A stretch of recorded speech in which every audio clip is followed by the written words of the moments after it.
TG Geeks, episode 344, September 20th, 2021. A priest, a hitchhiker, and Stephen King walk into a bar. Oh, God.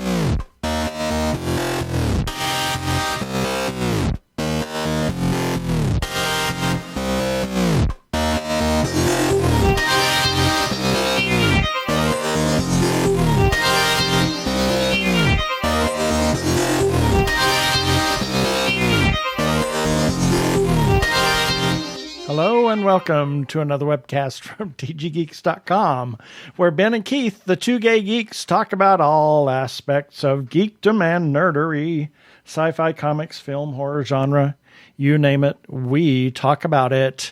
I am Keith Lane, and we are coming to you from TG Squared Studios, where we just had a little rain shower, the last of the monsoon, I think. I mean, it was like 5 minutes, and it rained like heck, and then it was gone.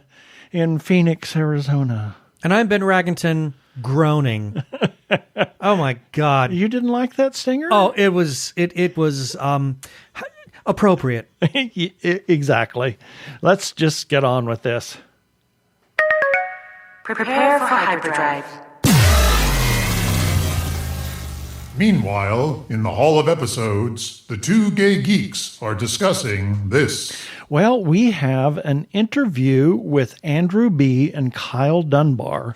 They are the actor and the writer-director of a short film called Mute, and it's based on a Stephen King story. And it hasn't premiered anywhere yet, but we have an advance copy. Hopefully we'll get to see it this evening and get to write a review on that. But we talk about it and the whole thing about it. It really was a fascinating sounds conversation. Fascinating. So we're going to talk to them, and we're going to have our regular birthday shout-outs, our podcast of the week, everybody's favorite feedback. I assume you have some feedback. Oh, it's there, yeah.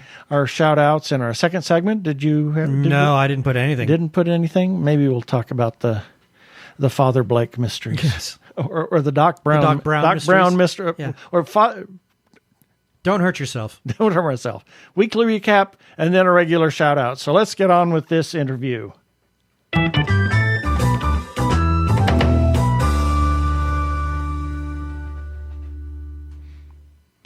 And this time we welcome to our show Andrew B. and Kyle Dunbar. They are the actor and writer-director for a new short film that is, is it scheduled to come out? Has it come out? I don't know, guys. I think we'll find out. I think we'll find out. Anyway, welcome to our show. And who wants to go first, Kyle or Andrew? Either one. Give us a elevator pitch of your being involved. How did you get involved in filmmaking and acting and or whatever? How did you come to this, and what are you doing now? Hi, guys. Thank you. This is Andrew. Kyle and I go back about 8 or 9 years now, and I started acting fairly late in my life. And I'd been acting about 4 or 5 years, and he was just coming out of film school. And we did our first project together, and we kind of just clicked. We've kept in touch through the years. We've done a couple of projects together. And he last fall, or actually last August, I think. Yeah, it was August. Came to me with, you've done a Dollar Baby before. Why don't we do another one? He wrote an amazing script for it. The Stephen King Dollar Baby program is incredible because what Stephen King does is for $1, people can buy the rights to a short film. He's got a list of them, write the script, shoot it, and basically use his name. It's just a very, very generous thing that he does. Wow. Interesting. Wow.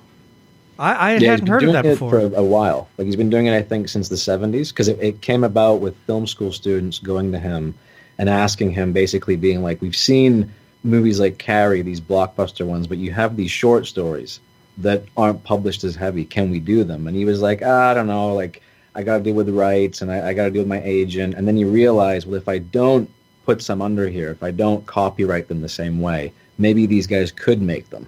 and at least they're kind of getting ahead with their careers, or they're practicing adapting work. Cool. That is Well, really... I think that's incredibly generous of the man. I'm a long admirer of Stephen King, and I think that's extremely generous of him to allow that, because it gives up and coming filmmakers a chance to work with quality content, I would think. Yeah, it's an interesting fact is that Stephen King's birthday is actually tomorrow, of the publishing of this podcast episode. So on Tuesday. Happy coinkydink. Yeah. So Right on. It works out perfectly to have you on the show this time. I grew up reading Stephen King. It was just, the man's creative output is just mind-boggling. It's amazing what he has done in his life. Exactly. And I'm a fan. I think his And he books... keeps doing it, staying consistent. Yeah, and I would say that his stories are incredibly compelling. So let's talk about this short story. So we need to get Kyle. Oh, I guess. Oh, too. that's right. I'm sorry, Kyle. We need your background. My bad. No problem. Well, I'm originally from England. I immigrated to Canada when I was 11. So that's about 20 years ago this year, actually, 2001. And I got interested in filmmaking at a young age and started doing it bit by bit, went to film school right out of high school. And during there, like Andrew said, I met him. And the same material we started to like, very dark subject matter thrillers. And for a while, I'd been wanting to do a Dollar Baby. I wanted to adapt some of his work, Stephen King's. And the older I was getting, I was just resisting. And I just kind of like cut it dry. And I saw Andrew the summer before working on a Dollar Baby with a few people I knew in the industry in Toronto. And I thought, it helped me more. It just gave me a bigger inspiration. So then I asked him, and we adapted the story. And the story, it was in a collection what Stephen King has called Just After Sunset. And in those, there was a selection of them that I was playing with, but it was this hitchhiker story, and that's where Mute comes in. Cool.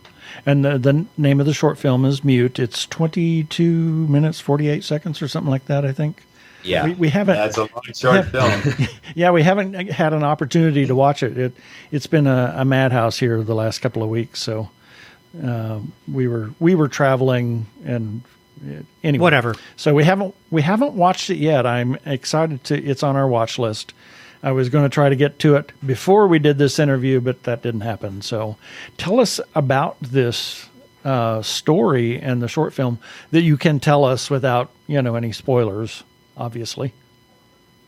Well, from an actor's perspective, it's incredible because this is low budget, so it's got to be written very, very well. This is very, very dialogue heavy, which I just love, of course.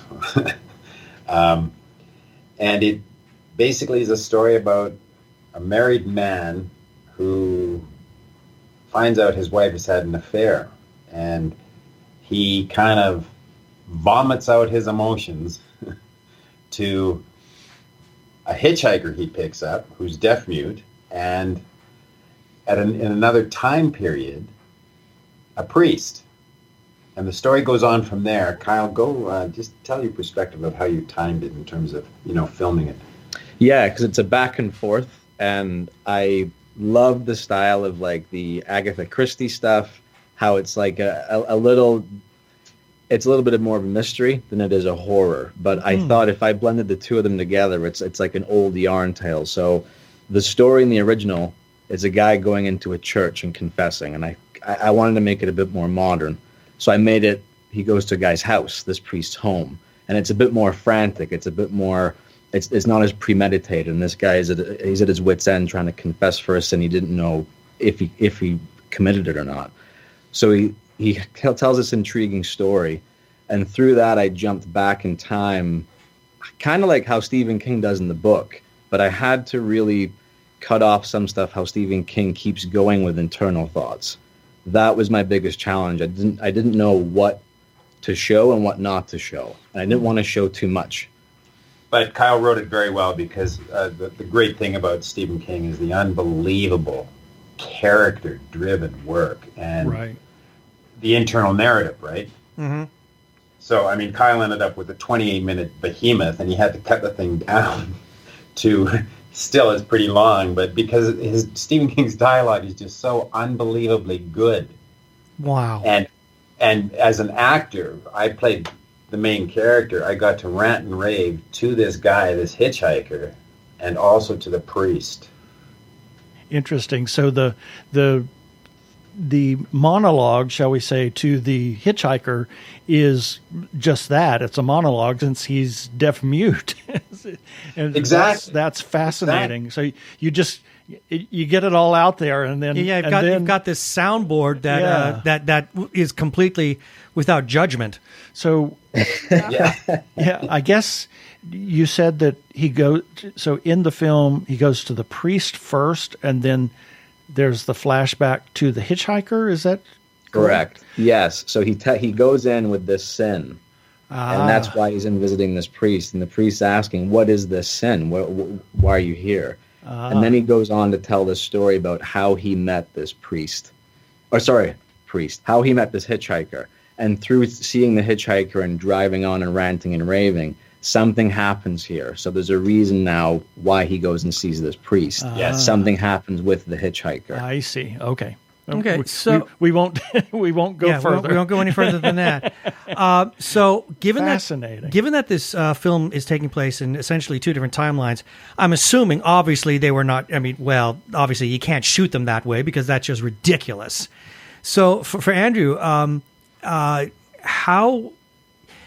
did you prepare? I'm really curious because this is a really interesting kind of I would say role to tackle for an actor, because even though it's the same character, he's going through two different phases, if you will. Yeah. So Yes. I mean, that must have been sort of challenging for you to approach, and yet I mean, obviously the consistency is not an issue because you're filming, one scene, all together, and then the other scene completely all together. So you didn't have it. I'm sure you didn't have any problem working with lack of transition, if you will.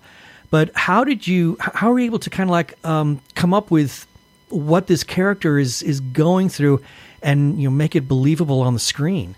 Excellent question. When learning, the problem with a ton of dialogue, the challenge is that by necessity, to memorize it, it becomes incredibly repetitive. And that's just part of, when you learn great chunks of dialogue, to be present in that and make it believable. What I did internally was, when I was in the car, to me that was real time, talking to this guy. Mm-hmm. So that was the essence, the feeling of what I wanted to create is, even though I'm telling the priest about being in the car, the real time for me was being in the car. The flashbacking when I talked to the priest was a completely different feeling. And so separating them made it easier for me. Mm-hmm. I'm assuming you did, because this would make sense to me. Did you film the car sequence first and then the priest? No, we did it the opposite way. Oh, really? My goodness, wow. That's got to be tough. My. Because it was. We'd done it. When did we do that? We did it in the fall. So we'd shot the priest's home with Andrew in the fall, and I kind of knew where I wanted my segment breaks. So I knew that, okay, right here's when we're going to cut into the car. Right here's when we're going to cut back. So I had to kind of edit as I was going along with my eyes, being like, okay, I got that. Okay, I got that. That's when we can cut here. And then I wanted to wait because going into the script, I wanted to adapt it directly as I saw it in the story, which was in the fall, and it's raining, and it wasn't until the actor who read for the mute character, the hitchhiker, was like, why don't you make it based in the wintertime? Really make it barren out there. You see it's absolutely desolate. He's driving through the middle of nowhere, and he picks up this guy in the middle of the winter. He's more inclined to feel this guy, he's got to help him out. So I went on with that. And I don't know, from there, it helped because I knew I had to wait for winter. So I was like, I'll get the priest stuff out of the way. And then I knew from then on it'd just be the actor as well for the priest to be gone. And it'd just be Andrew and the hitchhiker from here on in. Interesting. So I'm assuming, and it seems plausible to me, that the scene with the priest is a little more staid and a little more controlled and a little more, what's the word I'm looking for? I don't know what the word you're looking for is. It's more under control, where Yes, Absolutely. where the other one is just out of control. So Yes. in the car, my character finally, it's like he's got,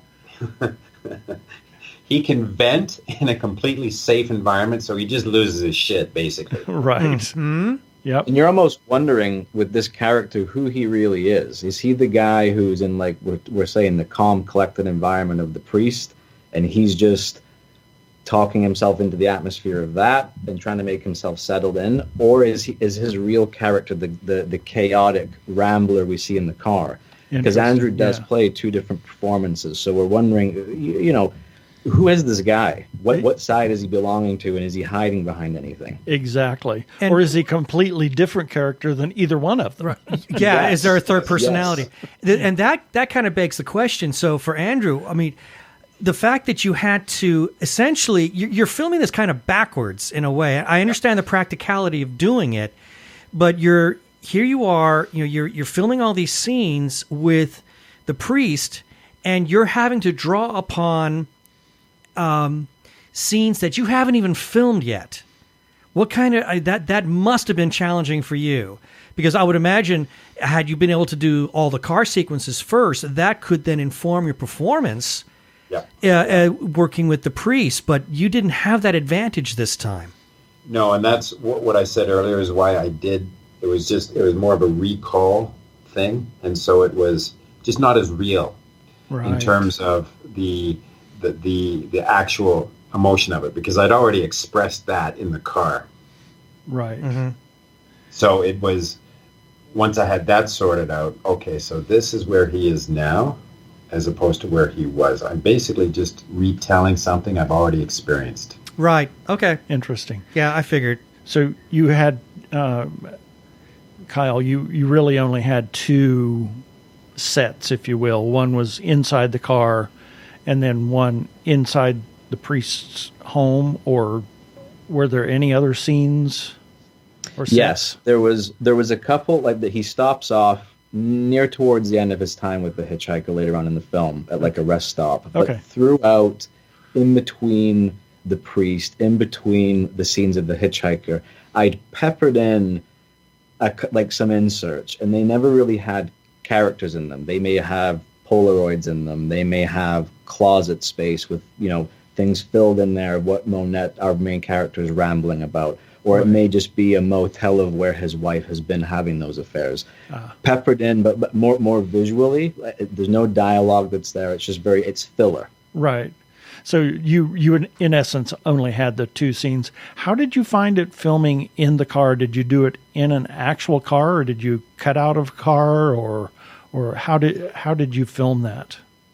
We did it in car. I knew I wanted it to be raw and feel a little loose compared to the priest's scenes, right?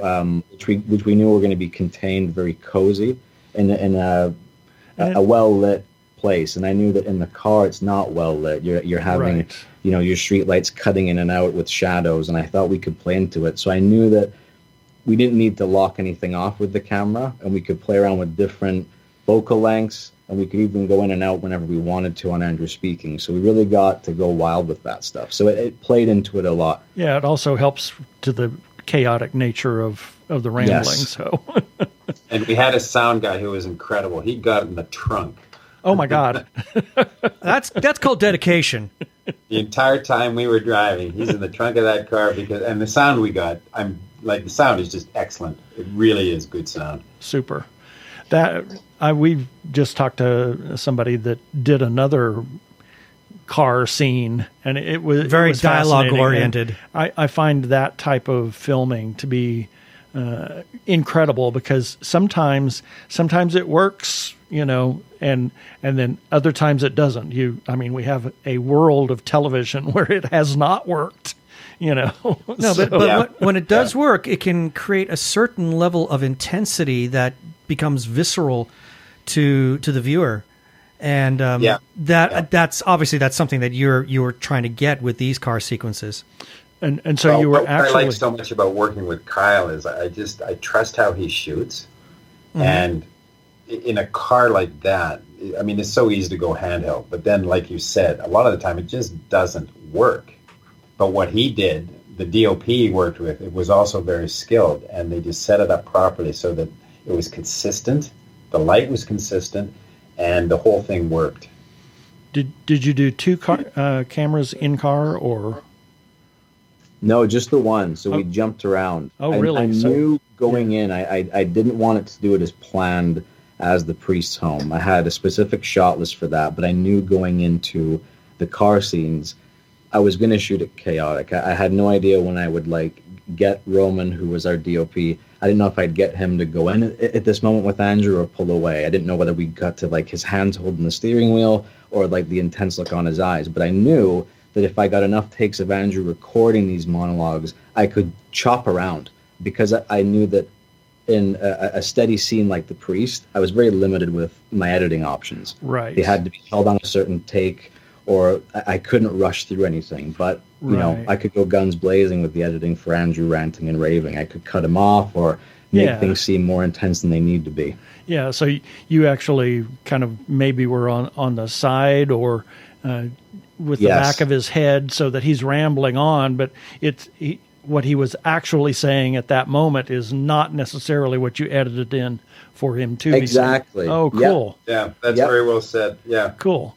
And so, and that also presents the different focal lengths and obviously the depth of field. So you focused in and you know, whether it was on the hitchhiker or on Andrew or, as you said, the steering wheel, and you were actually driving at the time. Is that correct? Or it was something. Full speed. It was something like we were just saying before. There's certain times it can work and certain times it can't work, and I think that doing an intense scene, unless it was a scene like Sin City, you know, that Robert Rodriguez one where you're just seeing the green screen pass by. Right. But to me, it's too nice. It's too smooth. Right. And with this, I was like, me and Andrew spoke about it a lot, and I said, hey, man, we could totally do this in the garage, and we pass lights over your head, but Andrew wanted to feel it as he was doing the monologues. I was like, all right. And that adds it helped us. An element to it as well. Yeah, exactly. An element of chaos as well. On driving, right? Well, it also gives a great sense of reality to the scene that's going on there, especially if you're trying to create a feeling of intensity and rawness that's going on. I find that, and this is a common thing when so many scenes that are filmed, you know, staged in a car, it becomes too polished, and then you just feel like, oh, okay, well, the person's just reciting lines; they're not acting something. Yes. But by actually doing the driving, it changes the whole energy of the scene, and which will in turn alter the flow of the dialogue that I have found, and I much prefer that. We didn't want, you know, I get sometimes it's a stylized shot they want, but no, we just wanted this to be visceral and moving and real. Cool. So the best way to really do that is just drive on the highway at nighttime. Right. Yeah. Exactly. Hopefully there were not too many cars around. Yeah, no kidding. So and the few cars that passed by just added to the whole feeling of it, because the lighting then was amazing. Right. Exactly. Absolutely. Yeah, there's some things that you cannot synthesize. It has to be real. So coolness. Yeah, we talked to somebody just recently. The other car shot was, they told us, he says, yeah, we kind of got caught at this one red light that was a little longer than we anticipated, and there was this truck, and I said, yeah, I saw that edit. Right. Yeah, but you know, it was like, oh dang, and they had dialogue that was going on, and they were like just camera face to them, so there was not a whole lot of. But it doesn't take you out of the film either. Exactly. It helps build. It aids in the world building that this movie is trying to convey, and that's something that I enjoy. So with this movie, when did you complete it? Maybe June. I think it was like at the end of June it was finished. Yeah, Right. yeah. And then it is currently. Tell us, is it making the? Is it on the festival for circuit? Film festival or? Yeah. we've entered a bunch of film festivals. We hired an incredible woman. I'll give her a plug here, Rebecca, the film festival. Right. Oh, yes, we know her. We know Rebecca. She's an expert. And I see, so much posting on social media, people with their laurels, and there's got to be a return. There's got to be a reason you enter the festival circuit. Mm-hmm. And I don't know anything about it. And so she curated a list. And that's, for me, a very powerful thing because it's using a laser beam instead of a shotgun. Exactly. Precisely. Yeah, and that I've always encourage, independent filmmakers, if they're really serious about it and they can afford it, to get some kind of publicist that has some experience. Because, as you said, it's like, otherwise it's like using a shotgun and hoping that something hits the happens. target. Exactly. Yeah. Exactly. Yeah, that's right. And it's it's like shooting the shotgun up in the air and trying to hit the target that's 100 feet away from you. Exactly. And especially, all the online festivals that have started. Right. I don't know anything about them. There's no way to really research them. No. And make intelligent, educated decisions. So, I mean, that's what Rebecca does. And I'm really grateful to have her with us. Mm-hmm. Yeah. And that is something, we talked about to her and Patricia about the online film festival and how that kind of is changing from the in-person film festival. We talked to them early on in the COVID nightmare, so as we call it, the damdemic. And And we talked, that, and it appears that that's where the future of some film festivals are. They're going to always now have an online component, it's a wonderful thing. And it's a great way for people to see a lot of really good films. And we are proponents of independent filmmakers. In fact, we have long said that some of the best films that we've ever seen are independent filmmakers and not studio films. Precisely. Absolutely. Yeah. And especially now with, technology and equipment getting cheaper and cheaper. Absolutely. The creativity out there is marvelous. And the platforms. And the platforms. Yes. More platforms now, right? Yeah. So that begs my last question, and that is for Kyle. How was this film shot? I mean, what kind of equipment? We did it on the Canon C100, so we didn't even aim for doing it on 4K, 2K. We wanted an older look, and then even doing that, we put a filter on top that gave it more of like a 35 millimeter. Oh, cool! Nice. Especially in the nighttime scenes, you'll see that more. Especially as we pass under lights, it gives it more of a bounce to it, more of a look. Oh, right, beautiful. But done very small, especially we did it during COVID as well, right? During all this, so we had minimal crew. So I think it was really when we were there doing the primary stuff. It must have been maybe just 5 people. Yeah. Wow. Just like even our DOP was doing his own focus, operating his own camera, and one sound guy. Wow.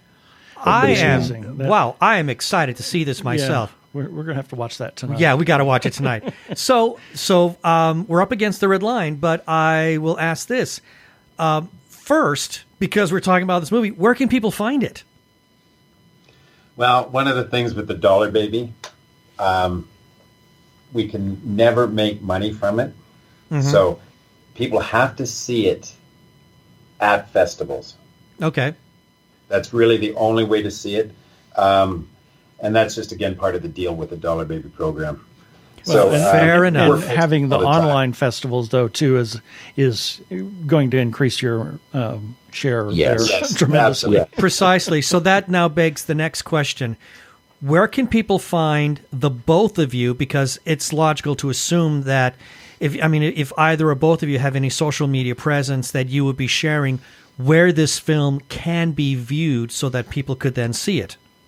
Yeah, I'll go first. Myself, it's Pendle Films. So there'll be pendlefilms.com and Pendle Films on Instagram. And how's Pendle spelled?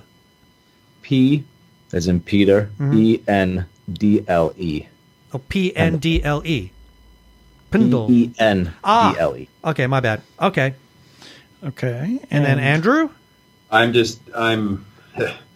on a lot of social media. Facebook, Andrew B, Instagram, LinkedIn is a very good platform. I'm on that a lot too. And I'm finally getting my website done. AndrewWBEE.com. Okay. Cool. Well, this has been really great. I appreciate you telling us about this film, and we look forward to watching the screener that we got for it and possibly writing up a review. Possibly write a review, that's right. Thank you so much. That'd be That'll be awesome. fantastic. Yeah, thank you so much for being on our show this time. You're Yeah, welcome. And thank you, Keith It and was Ben. a great conversation. You don't need to hear their identification. They're the Two Gay Geeks. They can go about their business. Move along.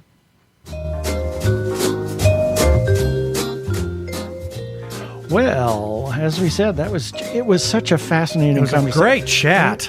You know, we're going to have to see if we can maybe increase the length of this show or do something different. Hopefully, we're not going to run out of time today. We have a few birthdays, and here's a few of those selected birthdays for September 20th through September 26th, 2021. September 20th, Gary Cole, actor, a character actor. Oh my gosh, he has just done everything. Versatile does not cover it with him. No, big things are Crusade and West Wing, and recently Q-Force. That's right. He was the voice of the head of that organization, Yeah, whatever. exactly. Yeah. Yeah. And I didn't know it was him until I read it, and then I listened for it, and yes, I could hear some telltale tonalities in the Yes. voice, and I thought, okay, yeah, I can see that's Gary Cole, but if I had not known that, I would not have picked up on it. And oh my gosh, his IMDb is 188 credits going back only to 1983. I know. And he has done a ton of voiceover. I mean, just everything. One of my favorite parts is he played Mike Brady in the Brady Bunch movies. Oh, dear Lord. And the way he was able to channel the actor who played Mike Brady was terrifying. Interesting. He actually went to college with John Malkovich. Okay, now these two need to do a project together. That would just only be Exactly. bizarre. Yep. And then we have Dale Chihuly, glassblower artist, famous for his huge structural pieces, mostly of flowers and whatnot like that. There's a big installation at the Bellagio. Yeah. They've still got some of his stuff at the Desert Botanical Gardens here It in looks like Phoenix. large And- tendrils. So every time I see it, I keep thinking of a Chihuly Cthulhu. Exactly. Dale Cthulhu.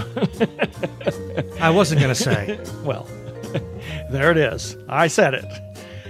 John Bernthal, actor. He played Frank Castle, the Punisher. Mm-hmm. He actually played baseball in the European Professional Baseball Federation. How about that? Interesting. And then we have a friend of ours and filmmaker himself, Rob Palmer, and Joel Harper. Happy birthday. Happy birthday. September 21st, Stephen King. We talked about him in the interview. Imagine that. Yeah, go figure. He's an author. Duh.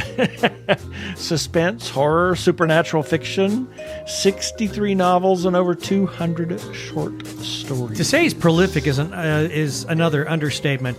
I gosh, think I his know. stories work much better in print. Yeah. I think in book form they can be quite disturbing.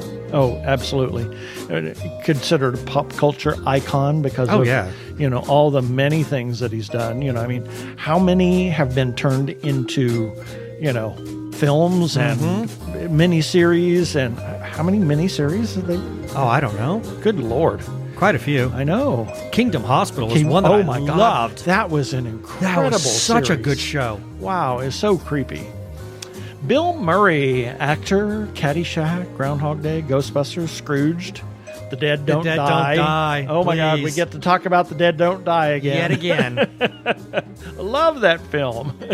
Worked on a National Lampoon radio show with Dan Aykroyd, Gilda Radner, and John Belushi, but did not go on to Saturday Night Live with them until much later. And then Actually, it was he only did- 1 year because Yeah. Chevy Chase was only in for the first season, and then he left, and Bill Murray came right in. Yep. And was considered for the master in the Paul McGann Doctor Who. Oh, God, no. Yeah. No. And no. there, you should see the list of things in his IMDb trivia of what he was considered for and roles he turned down, and it's just extensive. H.G. Wells, author, born in 1866, one of the fathers, what you could call the fathers of science fiction. He also wrote 2 books on recreational war games. So he was a big war gamer himself. I remember having the pleasure of hearing him in a radio interview with Orson Welles. It was commemorating the radio show of War of the Worlds. Yep. And here's this elderly H.G. Wells being interviewed. Oh, yeah. And that was just one of the most profound interviews I've ever heard. Yeah, he died in 1946. Yeah. So he was still around when radio was popular. Then we have Chuck Jones, animator, Warner Brothers cartoons, Looney Tunes, and Merry Melodies cartoons. Mm-hmm. He was the creator of Bugs Bunny, Daffy Duck, the household god of Michael Garibaldi. Yes. Wile E. Coyote's Super Genius, among others. He won 3 Academy Awards for his animation. I can believe that. Died in 2002 at 89. Yeah. Yep. And then we have a friend of ours, Emily Clark Daughter. Happy birthday. September 22nd, Billie Piper, actress. She's Rose Tyler in Doctor Who and has gone on to do a number of other things. She was actually a successful pop singer before pursuing a career in acting. Yes. At the age of, 15, she had a number 1 hit. So I don't think she's really doing much in the way of singing now. I think her primary vocation now is acting. Yep. And Michael Faraday, scientist, his work in electromagnetism led to the establishment of the basic concepts of electromagnetic field in physics. So he was, and also discovered benzene. Oh, okay. Then we have a friend of ours, Norm Gedney, and actress and producer Amanda Melby, who was in Raising Buchanan. Yep. She was brilliant in that. Everybody was fantastic. brilliant. Yeah, the movie's just film. great. Yep. September 23rd, Anthony Mackie, actor. He was in Hurt Locker, Falcon in the Marvel films, soon to be the new Captain America. Well, he is now the new Captain America. Right. I mean, Disney and Marvel Studios have already said, in terms of marketing, he is the face of Captain America now. Well, yeah, as of the end of Falcon and Winter Soldier, yeah. So, and he was in Altered Carbon as Takeshi Kovacs. In the 2nd season. Yep, and born in New Orleans and lived there. And actually, his brother is an engineer in New Orleans and was featured in a Spike Lee documentary about Hurricane Katrina. No kidding. Actually, his father died as a result of Hurricane Katrina. Oh, God. Yeah. That's tragic. Wow. It's craziness. Jason Alexander, actor known for Seinfeld, the only one of the 4 main characters not to win an Emmy for the show, and debuted as a professional magician.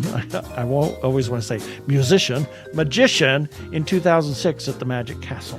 No kidding. Yeah. God, I would love to talk to him about that. Interesting. Bruce Springsteen, musician. Did you know of all of his works, everything that he's done, he has never had a number 1 hit? You're kidding. No. I would have thought Born in the USA was it, because that was like all over Number MTV. Number 2. Really? Yep. But has never recorded. I'm sure other people covered his hit. songs that became number 1. Yes. Well, Blinded by the Light. Blinded by the Light. By Manfred was Mann. Manfred Mann. Yeah. Exactly. And, what was the other? There was another film he wrote for actually the Ramones that he actually recorded himself. But, it wasn't. He wrote something for the Ramones? Yeah. Oh, I have to hear that. I can't remember what it was now. I didn't put it down here. But his career started in the 60s, Yeah. And it's been a long time. I wish I had seen him and the E Street Band at his prime, because I did get to see a feature-length concert video taken from a tour that he did like maybe 10 years ago. Yep. And Every number was a showstopper. Yep. And yet his shows are like 3.5 hours long. Yeah, I'm like, they're how the known hell does he as do that? marathons, yeah. How do you deliver that kind of intensity from the very first moment you step on stage to the moment you take your final bow? Well, how do you do that? He has a very strict code for his band as well as himself, I believe as well it. as anybody that's traveling with the show. Number one, don't do drugs. Show up to every rehearsal and performance sober. Yeah. And be on the bus when they're ready to go. And I imagine, there's so many other things that have got to be involved in maintaining a healthy life so that you can deliver that kind of performance night after night after night. Because, Exactly. how they don't fall dead at the end of one of those concerts was beyond me. I remember in 1978, a friend of mine had a cassette tape that somebody had taped a performance in a local bar or pub of Bruce Springsteen. Yeah, it was in a when Jersey he was- nightclub, wasn't Yeah, it? Something yeah. like that? So it's just amazing. That was when he was really getting started. Yeah. And then we have birthday friends of ours, Cam Fadal and Josh Tarnofsky. September 24th, Jim Henson. Oh, I loved this man's work. Mr. Muppet himself. Yes. Creator of Kermit the Frog. He named Kermit after a childhood friend. I didn't know that Kermit the Frog is a name of somebody. Yeah, who knew that? Kermit the Frog. Yeah. His childhood friend. Yeah, and I'm sure his friend kind kept saying, it's not easy being green. Exactly. He died just days before he was to sell his company to Disney. Yeah, his It's just- death was yeah. just devastating. Yeah. It just unbelievable. So many beloved characters. Yes. Every Sesame Street character ever was. Pretty much. And The Muppet Show was such a pop culture staple for quite a few years. Yeah. Then we have Linda McCartney, wife of Sir Paul McCartney. She was a photographer in her own right, as well as a musician herself. She was the first woman to have a photo on the cover of Rolling Stone magazine. Wow. And it was, she photographed Clapton and quite a few. She did a lot of work for Rolling Stone and celebrity interviews. And the love story between Linda and Paul is just so beautiful. Sadly died of breast cancer in 1998. Brad Bird, animator, writer, director, known for Iron Giant, Incredibles, and Ratatouille. He announced on a tour of the Disney Studios at age 11 I'm going to work here. that he would someday be an animator for Disney. He went to Cal Arts and later became a part of Pixar, which is now owned by Disney. In the meantime, he went back home and started drawing animation. It took him like 3 years to do an animated short, and it came to the attention of several people at the Disney Studios, and Milt Kahl actually was one of Walt's 9 old men, gave him some constructive criticism. Right. Got him into Cal Arts and gave him a internship at Disney. Yeah. He went on to be quite the filmmaker in his own right. And then we have a friend of ours, Gabe Hagen. Happy birthday. September 25th. Christopher Reeve, Superman. Actor who... Well, he was Superman. He was Superman. He was a licensed pilot. Yes, he was. In fact, his experience as his specifically, he was. Is that how he learned to fly? Is being a pilot? Hold on a minute. To be specific, he was a licensed pilot of gliders. Not propeller planes or jet planes or anything like that. It was gliders that he was licensed to fly. And his experience in knowing how to fly a glider informed how he played Superman when Superman was in flight. Oh, interesting. The things like moving the arms and whatever, that was all inspired by his knowledge on how to fly a glider. Interesting. So it was devastating in 1995 when he, the accident. had that accident, the horseback accident that left him as a quadriplegic. Yeah. But he went on to do good work. A lot of good good charity work, yeah. After the fact. Luke Skywalker, or Mark Hamill, actor. Luke Skywalker, actor Mark Hamill.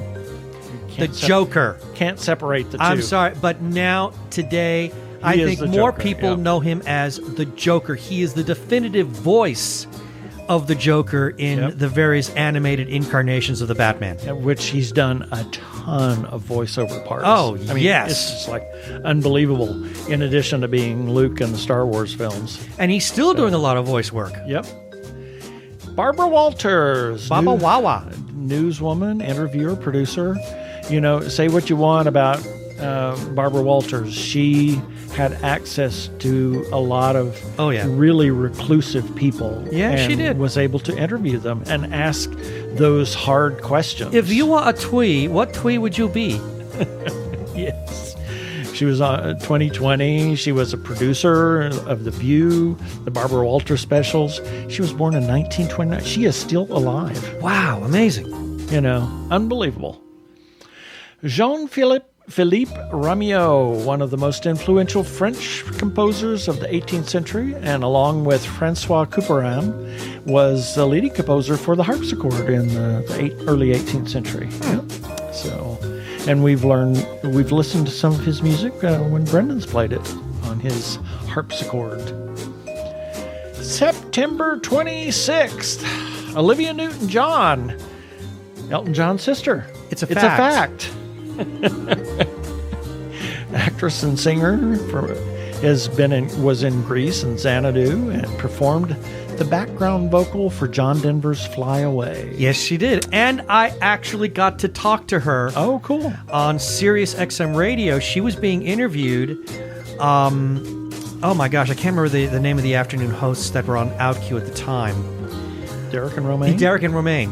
She was being interviewed on Derek and Romaine, and I had to call in because they were doing a Q&A, and they had just played a snippet of what was her latest album at that time, and she still was able to float her voice up into that very high range that she has been well known for earlier on in her career, and I had a chance to actually call in and ask her what sort of vocal techniques did she use, what kind of things did she do to take care of her voice, and it was a wonderful little chat. Cool. She never leaves home without her passport and lipstick. Okay. George Gershwin, composer, turned out some of the most wonderful music across classical and popular genres. Although popular was the 20s and 30s, which by today's standards are, considered classical jazz, maybe considered, the standards by today's reckoning. Anyway, sadly died of a brain tumor at the age of 37. Oh, but my God, I didn't know that. The amount of music that he turned out was unbelievable. And and his brother Ira was a master. Oh yes, wordsmith. I will always remember being able to listen to the piano roll arrangement of Rhapsody in Blue, absolutely. Because I felt like I was really listening to George Gershwin at that moment. Exactly. It was very, very powerful for me. Yep. And then we have Ivan Pavlov, and I was searching for my little ding noise, so that I could say, press the ding, and then, yeah. But anyway, he was a Russian physiologist who worked primarily in the classical conditioning. So, a lot of, what could you say, brainwashing? Is that, I was going to say, is that the politically correct way of saying brainwashing?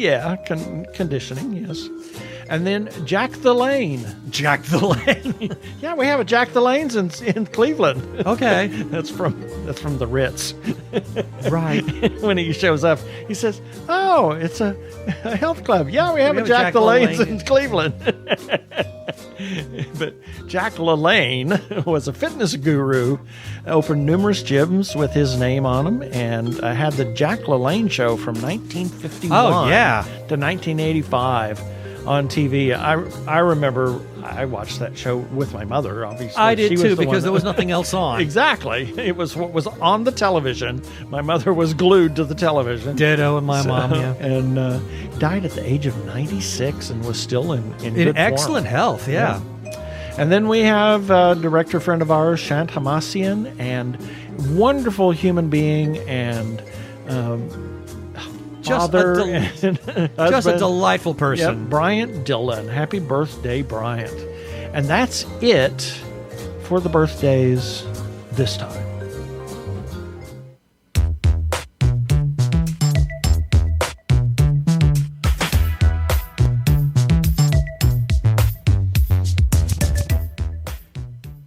Technorama, the podcast for geeks, because geeks are better than cool. You don't hear someone say, "Get away from me, you cool person."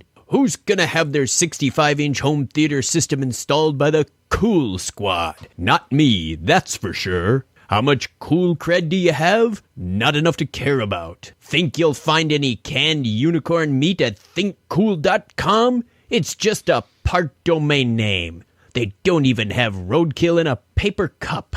That's why you need to start listening to Technorama, because that's what geeks do. Go to chuckchat.com and listen to Technorama before you turn cool.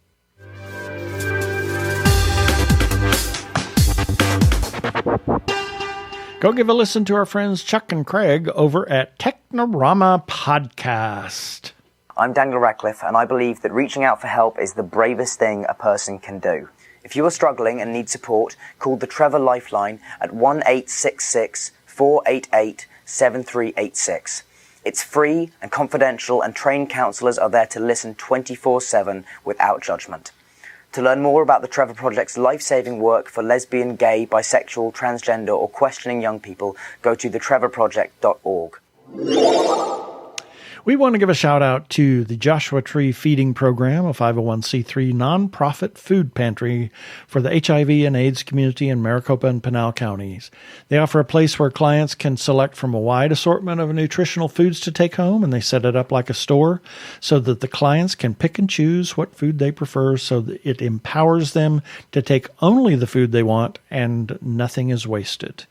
They also have a new distribution time, a second distribution for those in the gender non-conforming community that may be experiencing food insecurity regardless of HIV status. They're an all-volunteer organization, and they could certainly use your help at this time. Please consider supporting Joshua Tree either with a single gift or a monthly recurring gift. You can go to jtfp.org to contribute.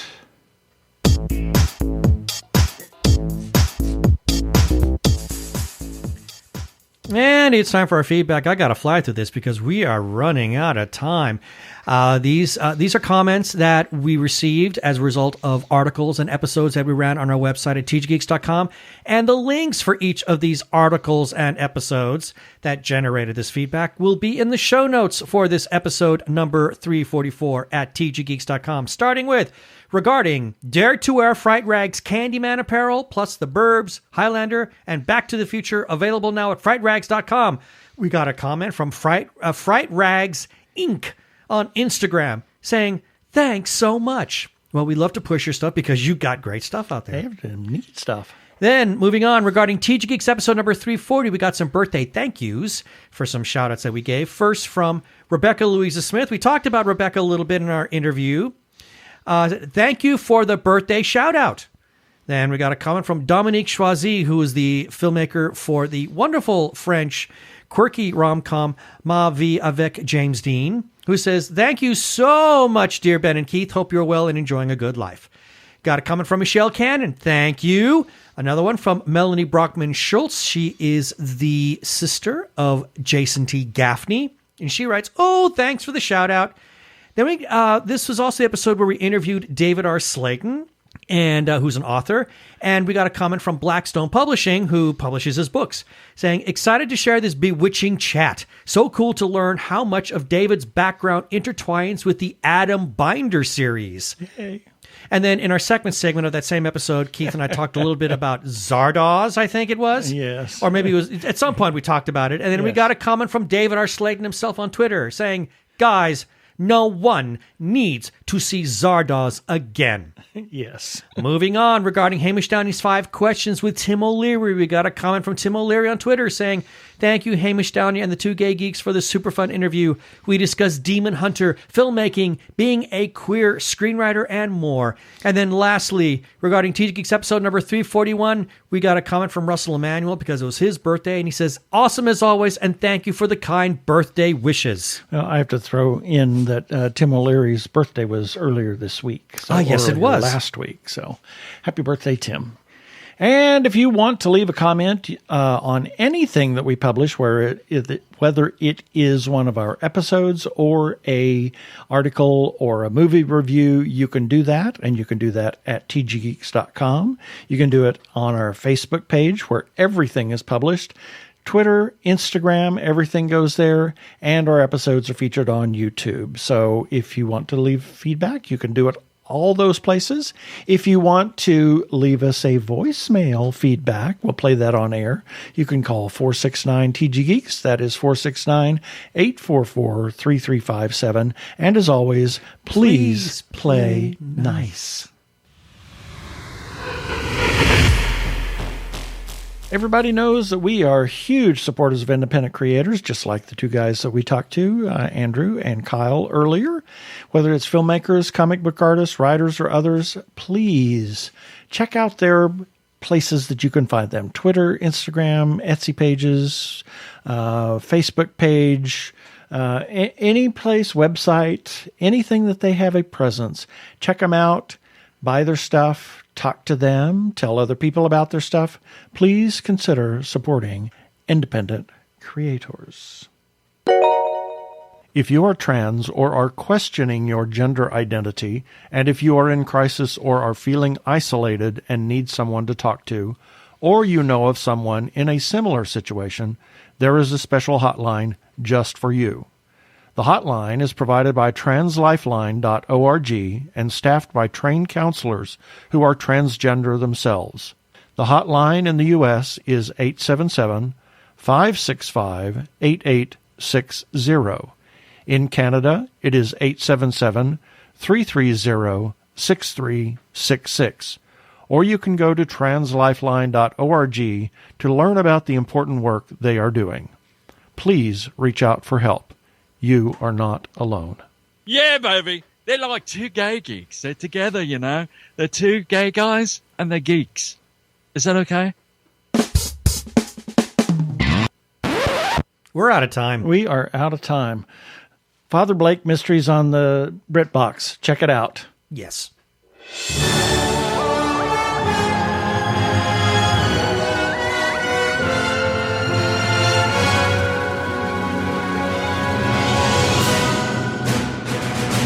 And it's time for our weekly review. These are items that we ran on our website at tggeeks.com this past week, and the links for each of these will be in the show notes for this episode number 344 at tggeeks.com. Starting with Sunday, September 12th, Nerdy Chupacabras number 65. On Monday the 13th, TGGeeks episode number 343. On Tuesday the 14th, HBO's Emmy-nominated unscripted series We're Here returns October 11th. Yay!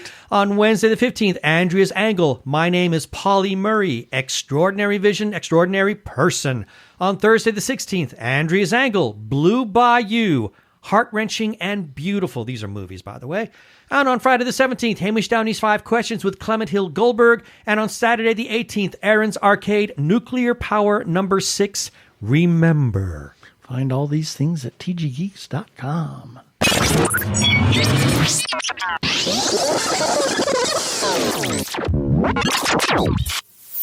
We have some shout-outs that we need to make. First to Brian Weber, our good friend, a.k.a. Arkle. He is on Twitter as Geek of All Trades, referred to as Brian the Ampersand List YouTuber. His Arkle Times Post Dispatch News is back, and you can find that by finding him on Twitter. Search for gay number three of all trades. There you go. Ouch, that hurt. And while you're searching for all things Arkle, go to his YouTube channel, youtube.com/Arkle Studios.